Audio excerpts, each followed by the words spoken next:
आसंता काली सारा देश पालन करिब रंगर पर्व होली। आम हिंदू धर्म रे एही दिनर विशेष महत्व रही।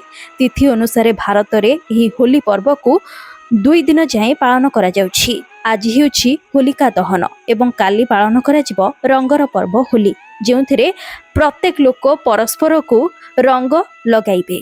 किंतु एही रंग लगेबा पछरे बा होली खेलिबा पछरे कोन कारण रहिछि? आमर हिंदू शास्त्र रे एहाकु नै कोन सबु कारण रहिछि चलंतु जानिबा आजिर एही फुल वीडियो रो।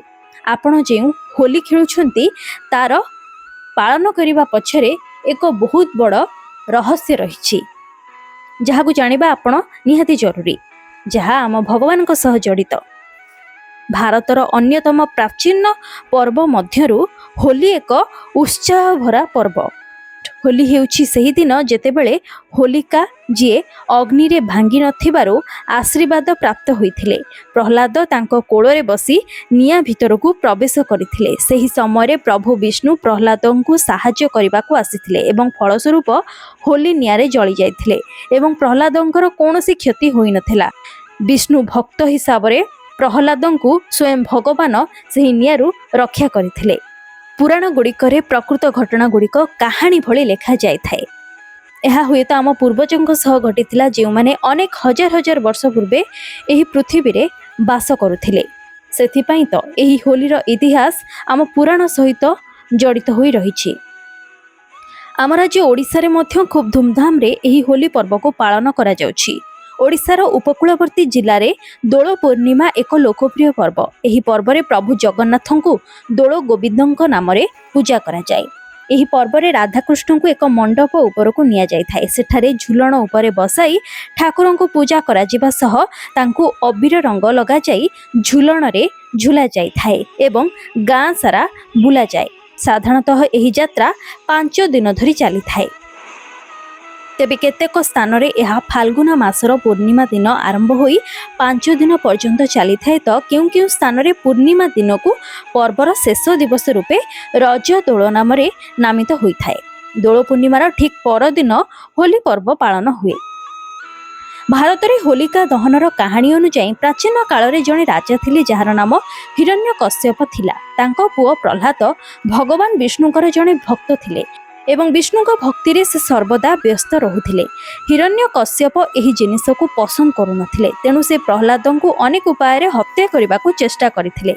शेषरे से तांको भौणी होलिका को प्रहलादन सह नियारे प्रवेश करबा को कहिथिले। फलस्वरूप होलिका को पोड़ी दिया जाइथिला एवं भक्त प्रहलाद उद्धार होइथिले। एहा परे हिरण्यकश्यपक निष्ठुरता को शेष करबा पई भगवान विष्णु नरसिंह अवतार धारण करथिले एवं ताकू बध करथिले। सेबेठारु होलिका दहनर परंपरा आरंभ होईछि।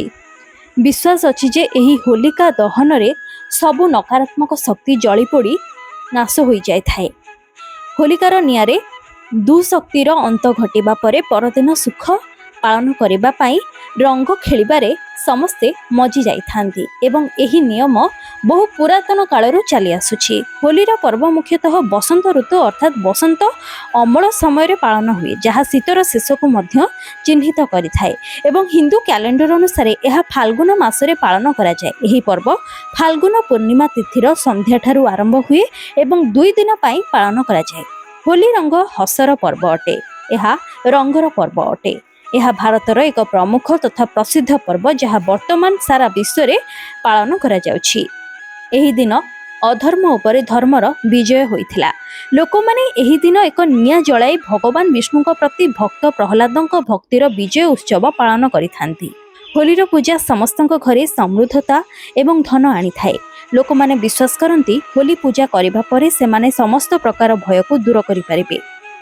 तेबे हिरण्यकश्यप एवं प्रहलादंक किंवदंती अनुसार प्रभु सर्वदा तांकर प्रकृत भक्तों को निज आश्रयस्थली रे नेथिबारु प्रभुंक प्रति अत्यधिक भक्ति फल देइथाए। होली लोक मानंको सत्यवादी एवं सचोट हेबार गुण रे विश्वास करिबाको एवं मंद विरोध रे लढिबाको साहाय्य करे। तेबे आशा अछि आज आपण जानि सारि थिबे जे आमर एही होली पर्व पालन करिबा पछरे प्रकृत रे शास्त्रीय मान्यता कौन रही, कहीं आमे एही होली पर्व को पालन करिथाउ, कौन रही होलिका दहनर महत्व। जदि आपन को आज एही वीडियोटी भल लागिछि ତାହେଲେ ଏହାକୁ ଲାଇକ୍ କରନ୍ତୁ ଏବଂ ଖୁବ୍ ମାତ୍ରାରେ ସେୟାର କରନ୍ତୁ। ଆମର ପୌରାଣିକ ଶାସ୍ତ୍ର ସହ ଜଡ଼ିତ ଏଭଳି ଅନେକ କଥା ବିଷୟରେ ଯଦି ଆପଣ ଜାଣିବାକୁ ଚାହୁଁଛନ୍ତି ତାହେଲେ ଆଜି ହିଁ ମୋ ଚ୍ୟାନେଲକୁ ସବସ୍କ୍ରାଇବ୍ କରନ୍ତୁ।